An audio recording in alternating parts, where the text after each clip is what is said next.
Hello friends, తెలుగింటి కమ్మదనం మన channel చూడండి. ఇవాళ నేను తోటకూర పప్పు వండుతున్నాను.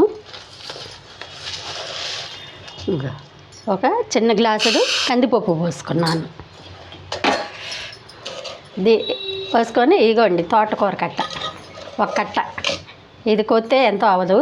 తోటకూర కట్ట ఇది తోటకూర. ఇది ఒక రకం తోటకూర అండి. చూడండి అసలు ఎంత లేతగా ఎంత బాగుండిద్దో.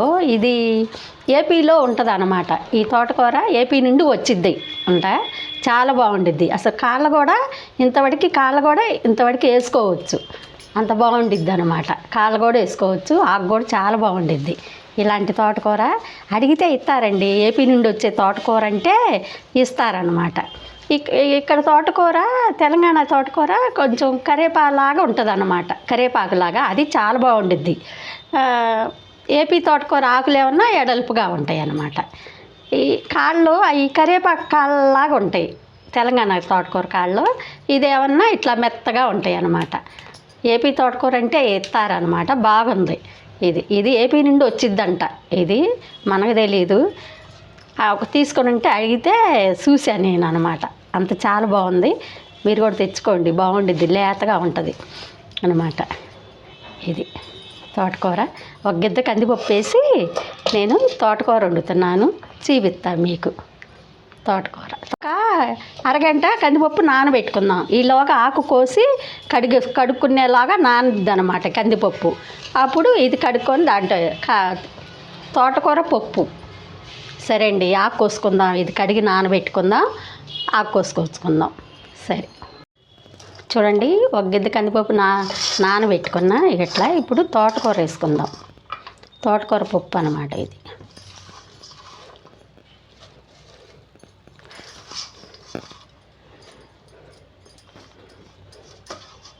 తోటకూర పప్పు. ఇక ఇందులో ఒక టమాటా కూడా వేసుకోవాలి.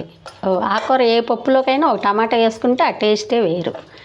ఇదిగోండి, ఒక రవ్వంత చింతపండు, ఒక పచ్చిమిరకాయ అట్ట వేసుకున్నాం కదా.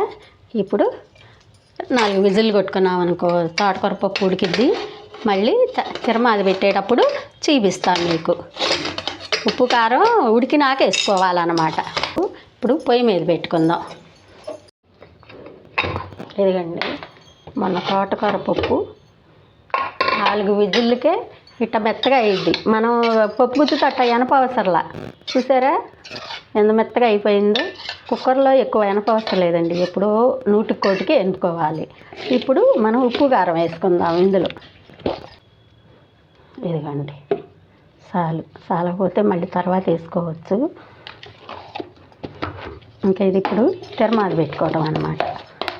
ఇక మన పసుపు పొడి తెలుసుగా, మసాలాది. ఇది కత్తి వేసుకుంటే పప్పు బాగుంటుంది. పప్పులో కంపల్సరీ వేసుకోండి, బాగుంటుంది మసాలాది.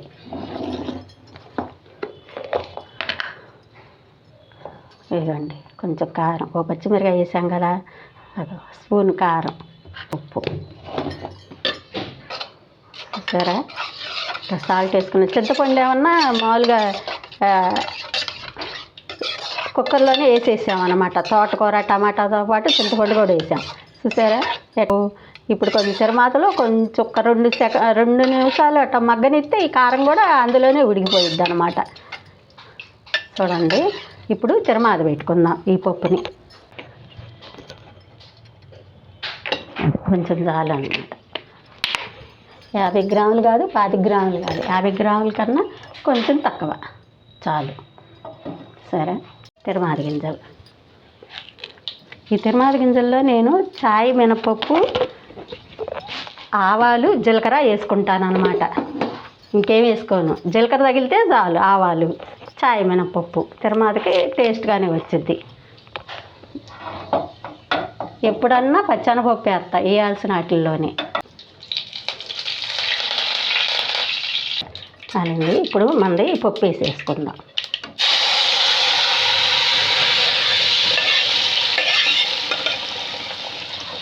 చూడండి, మన పప్పు తిరమాత. కారం, ఉప్పు, పసుపు పొడి వేసాం. పసుపు పొడిలో ధనియాలు అవి ఉండేగా, పప్పులో కూడా వేస్తే కూడా భలే రుచిగా వచ్చింది పప్పు. భోజనాల పప్పులు అయితే ఏరేగా ధనియాలు జీలకర్ర అన్నీ దంచి వేస్తుంటారు, నేను చూశాను. అట్ట మీరు కూడా ఇట్లా చేసుకోండి, సింపుల్ అండి. ఒక కట్ట తోటకూర తీసుకొని ఒక గిద్ద కందిపప్పు వేసుకున్నారంటే అయిపోయిద్ది. ఒక చిన్న టమాటా వేసుకోండి, అయిపోయిద్ది తోటకూర పప్పు.